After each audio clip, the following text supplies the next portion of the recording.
I want to first wish everyone a happy new year. 2024 is well underway. We're a couple weeks in. Um, Ryan, happy new year. Want to thank everyone for supporting Yeah. Rails-to-Trails Conservancy as well. As you know, the end of the year is one of the busiest times for fundraising, and I want to thank everyone who contributed for this campaign that we had at the end of the year. But your continued support is always appreciated. If you have any questions or comments, you can put them into the chat. You can send me a message and we'll answer any questions that anybody has as we go.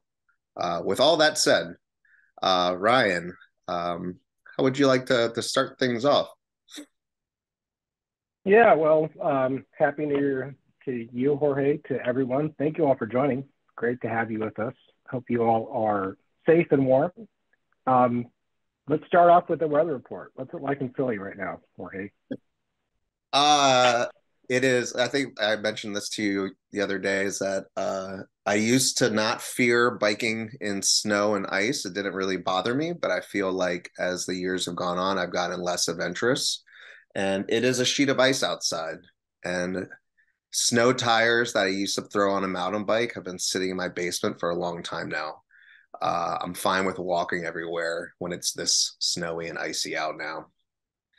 However, my son thinks that ice is cool and wants to run across it and try to slide, which he doesn't understand could result in an injury. How are things down near Baltimore?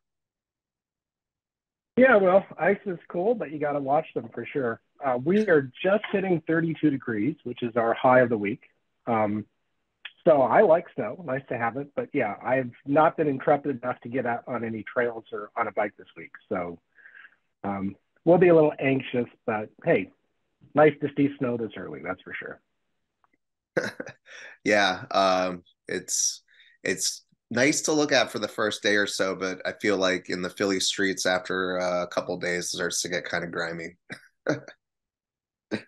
Um, Well, one thing I wanted to talk to you about, I was out of town for a few weeks, but when I came back, I saw the blog post that you put up last week discussing 2024. And I think with that being the theme of the conversation, the next year, the things to come, I thought we could start off with that.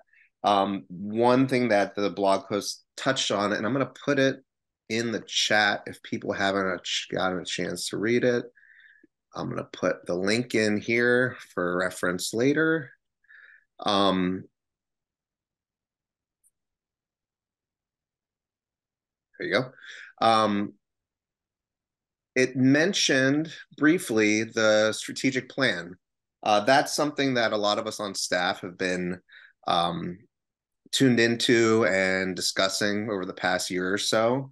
But I thought we'd start off with that because one of the quotes from your blog post that stuck out to me the most was this quote: "Working to ensure that trails and trail networks are prioritized as essential for people and places."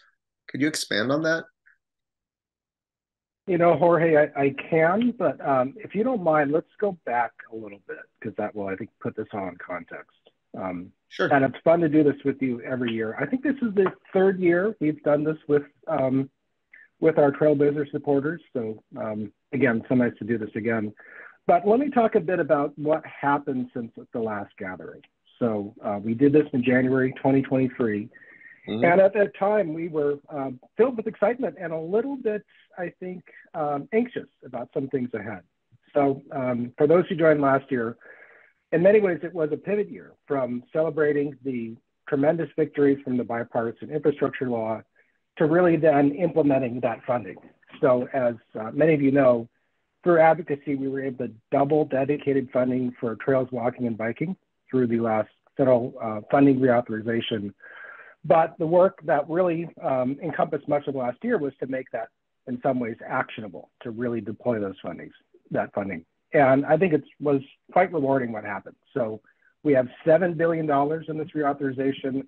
All those programs are active and are deploying funding, and we're seeing a lot of projects that were perhaps going at a certain pace really accelerating. So major awards in places like the Olympic Peninsula to complete the western terminus of the Great American Rail Trail. Jorge, there in Philly, a couple of big grants that are really moving the circuit forward. But what we did was really try to be of service to our movement and increase our TA services, increase our guidance to help groups really compete for and win this important funding.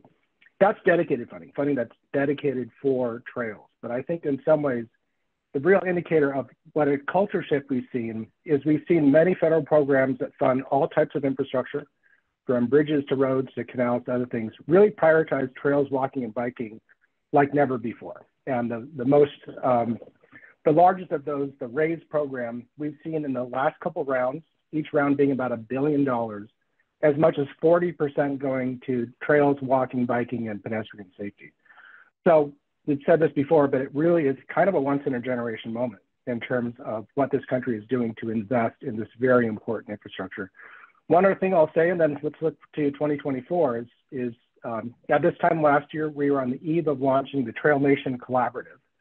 And that was the idea of taking our work in Trail Nation, where we've created comprehensive networks in places around the country, and then really encouraging others to do the same thing. So we had completed a playbook, kind of the country's first ever guide to how do you finance and map and engage people to create comprehensive systems of trails and active transportation infrastructure. And we decided to open source that to the country. And so what we launched and is now really taking great momentum is the collaborative, which has 7,500 members, people all around the country wanting to connect their communities by trails.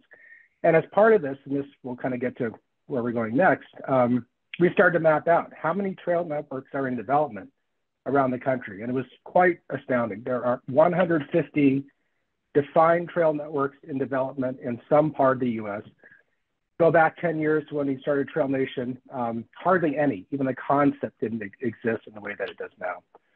So I think that's what's really exciting about the strategic plan is this moment of connecting people and communities in ways that never before were possible. It was a big year, right? And then, yeah, so I guess I'd just say in terms of the strategic plan, we finished it last year, and it's something that we're now advancing and moving forward. Thanks, Ryan, for the recap. You did mention TA services. Just for those that don't know the acronym, could you explain TA services for some people listening? Yeah, that's technical assistance. So we have a skilled staff that provides people from around the country guidance on how to create trails and rail trails. And that's everything from just kind of quick phone call. Who do I contact to make sure this corridor is turned into a trail, to I'm applying for millions of dollars in funding from the federal government. Help me with my proposal. And so we've tried to really expand that so that we can be kind of the go-to source for people that take advantage of this opportunity. Thanks. And I will say everything starts with a kind of a seed of an idea, because some of those emails do start with a basic question, then they lead to those multi-million-dollar grants years and years later. I've come across many stories where people have just sent us an email or a phone call with a basic inquiry, and they stick to it, and it basically leads to trail growth. But going back to my quote that I put out there for you, trail networks prioritize as essential for people and places. How do you explain that in layman terms?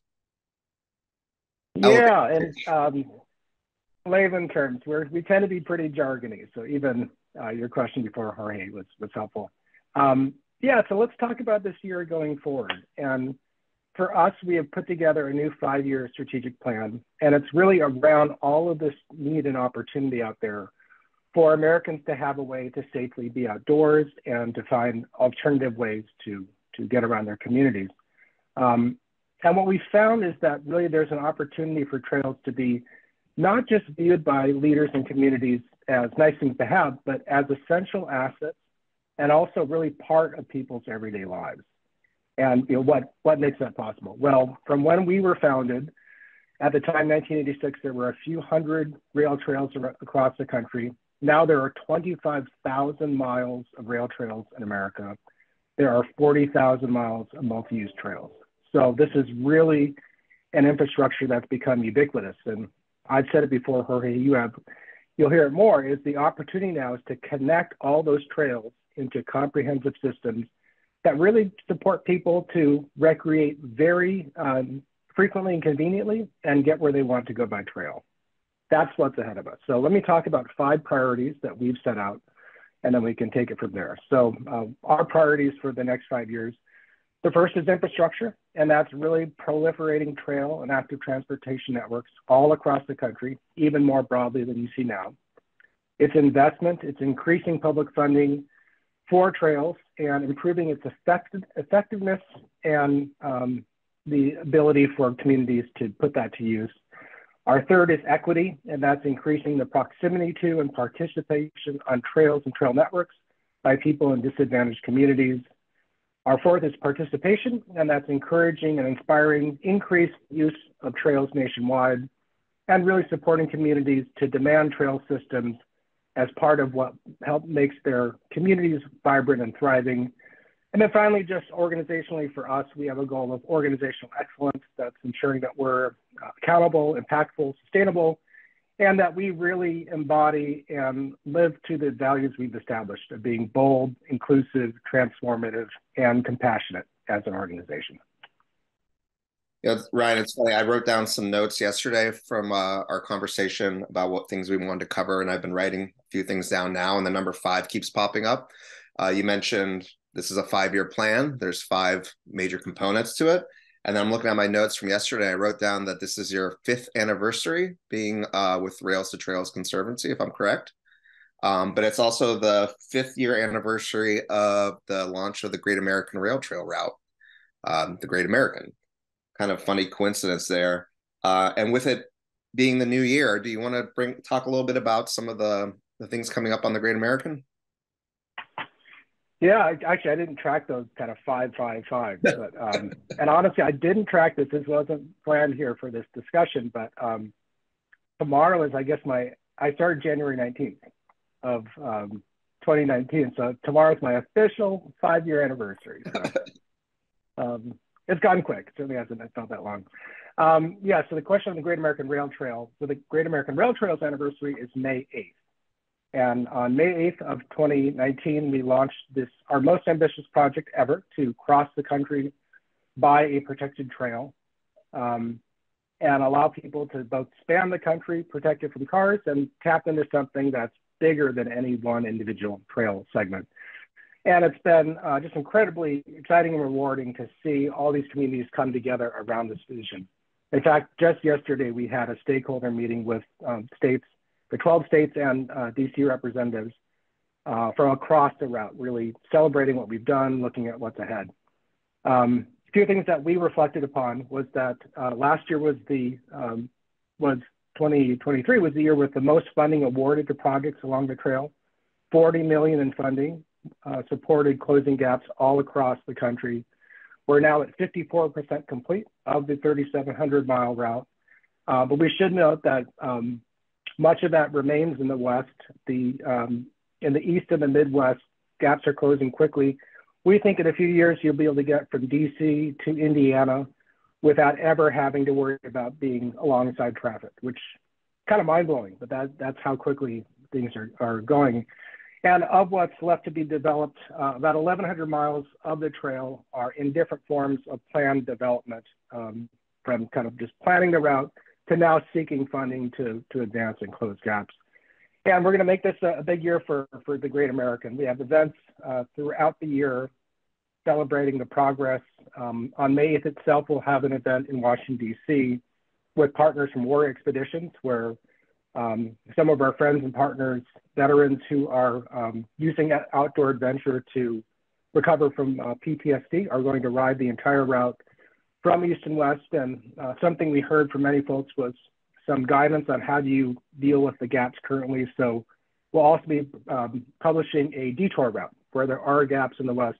What are the ways to safely navigate those, but also still connect with the communities that really are part of the ultimate completed route. So yeah, big year. We're awfully excited. Well, this is the first time I heard about the detour routes. Will that be something that will be available online for people and shareable, or is that something that would be in print? It will be available online, and we've done it. It's not out yet, so this is a little bit of a preview. This whole conversation is kind of a preview. But this spring, it will be available. Something we developed in partnership with the great organization Adventure Cycling Association. Longtime partner. And speaking of previews, some people, I had to dig this out of a box in my back. Speaking of previews, some people who may have received the new calendar may have noticed something about this. Do you want to discuss some of this for 2024? You know, I can't. I think we're going, the real preview, I think we'll wait till we're closer to the end of the session here. But yeah, some other things that happened last year and will continue through this year. So we finished the strategic plan. We also completed a new brand. So we have this August stalwart brand, Rails-to-Trails, and it means so much to all of us. But it's been about 20 years since we did any updating. And I'll just say honestly, there were questions about our name in that Rails-to-Trails Conservancy. I mean, it's powerful, you associate with what we do. At the same time, we do more than rail trails. We do all kinds of different adaptive reuse, and sometimes we're challenged in terms of our name and the full understanding of what we do. So we did a pretty comprehensive analysis to look at, should we consider any modification in the name? How do we update the brand and the feel? I will say the name is not changing, a relief to just about everybody. It's still so powerful and resonant that it really carries much equity.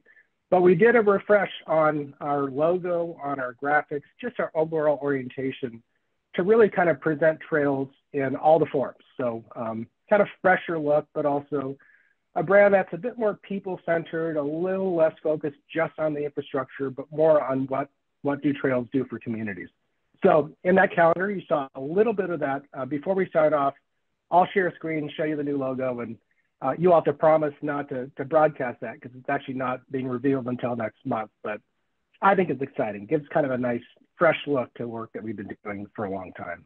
And before you screen share, I just want to say as a staff member, it was really exciting to think about ourselves, what our image was, what the brand meant, and have those discussions about the direction of the organization. I remember we had an all staff meeting, and I felt like, I remember saying that I felt like things looked really slick to me and that I still had the mindset of being this small nonprofit. And then when I thought about it, I was like, we're not a tiny little local nonprofit. We're the leaders of the trails movement. And it kind of, put it in a frame to think about moving forward that, we need to update this in a way to kind of own that space. Yeah, I think that's right. And yeah, are we slick? I don't know. But I think, we are fortunate to be the country's largest trails walking and biking organization. And we have a really diverse constituency, folks who have been with us forever, and also more young people, more diverse audiences. So it was time for us to do something, I think, that just was a little bit far reaching. I heard the question not slick, but one person said, the brand looks really cool. I'm not sure if we're that cool, but I can't say. I think we've kind of grown up as an organization. And related to that, in fact, another thing last year is we moved into a new office, still in Washington, D.C. in the West End neighborhood, but one that has just all these conferencing facilities and is going to allow us to really provide kind of a full hub for our movement, a place to really convene and collaborate and partner. Yeah. Do you want to share your screen? We got about 10 minutes. I know there's one other topic that we wanted to get into. Oh, yeah, let me do that. And please, for all that are joining, if you have questions, Jorge, is that in the chat, or what's the best way to do that? They can put in the Q&A and it will pop up on my end to share. All right, so let me share and then let's continue the dialogue. And everyone tuning in, promise no screen grabs. That's right. And let me see if I can go to the slideshow here.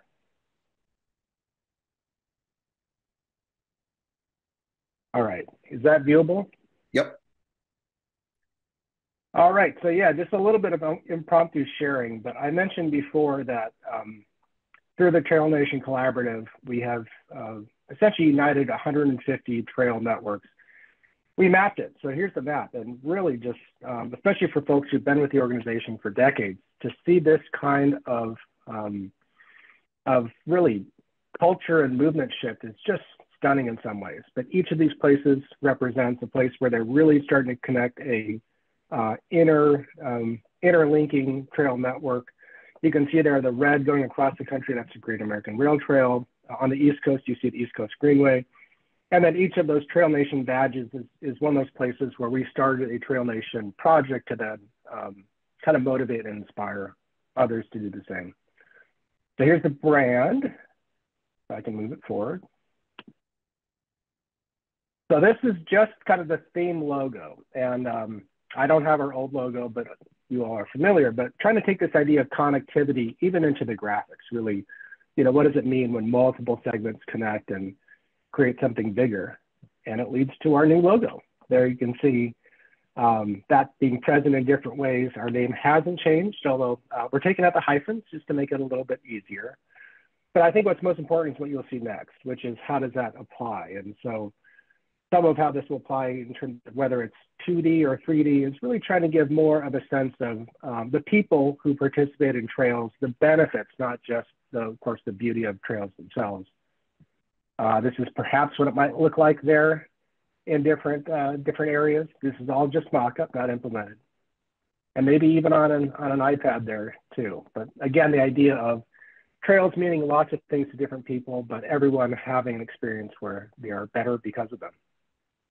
And then I mentioned the office. So here's the front wall of the office. We did a little mural with some partners who helped design this. And it's what you'll see first when you come visit us next. But we're trying to really make this brand something that permeates everything we do. And if you happen to be in Washington, D.C., I strongly suggest visiting the office. It's quite nice and worth a visit. I had a question. Someone typed in asking about new trail mileage. I wasn't sure if they're asking about across the U.S. or the Great American, but I guess let's answer it for Great American. Ryan, how many new miles of trail went into service in 2023, and what's projected for 2024? Do you happen to know for the Great American? Yeah, I don't have that fully at my fingertips, but I believe it's 200 in 2023, a little over 200.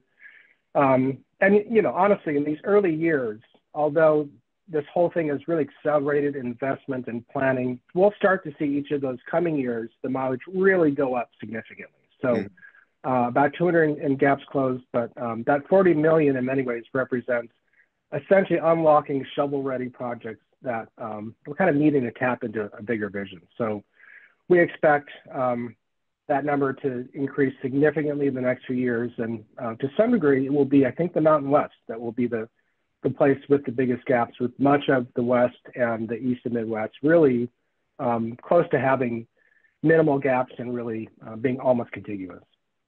Okay. And the actual question was for national. And I know that can be a little daunting because even off the top of my head, I know 144 miles are going up in Missouri soon. But do you have an idea for national trail mileage growth? Yeah, I'm certainly happy to get that precise number. Or hey, you can pass it on here after the call. But in terms of the actual miles, I'm not sure, but I would say in terms of the kind of total miles, we just passed 25,000 last year, as I mentioned before, and we just passed 40,000. So both those being significant milestones. One way to think about this is 40,000 miles is equivalent to essentially the federal highway state system. So there are more miles of trails now than there are federal highways. So it really is something that is scaled in ways that I think our founders would be really impressed and proud of. And speaking of new mileage, I do want to talk a little bit about what's happening on the Rock Island and the Katy down in Missouri. I received word from Eric Oberg that beginning in late January, just checking my date here, I believe the 24th, there'll be some ribbon cuttings going on in Missouri where they're going to start working on the remaining 144-mile segment, larger segment, I should say, of the Rock Island. And I was wondering if you could give a little briefing about that and also pitch the TBS tour for 2024. Yeah, happy to. So, some of these trail projects we work on move really, really quickly. And Trail Nation is a good example. Many of these projects were just kind of indistinct segments 10 years ago. Some are, ubiquitous now 10 years later. One that has taken a bit longer, but I think will be no less impactful, is the Rock Island Trail in central Missouri. And this is essentially a planned kind of crescent shape connecting the Katy Trail. The Katy is the country's longest rail trail, over 250 miles, an amazing asset and just a beautiful, beautiful trail. We've been working since our founding, 1986, to create that connector of the Rock Island Trail, ultimately 450-mile loop. Imagine that, 450 miles all by bike. And it's taken longer. There's been all kinds of different forms of progress and setbacks and so on. But our partners have not relented and have been incredibly resourceful. And the big victory that came in 2022 was that Missouri made the Rock Island Trail its most recent state park. So it is in fact now will become a reality.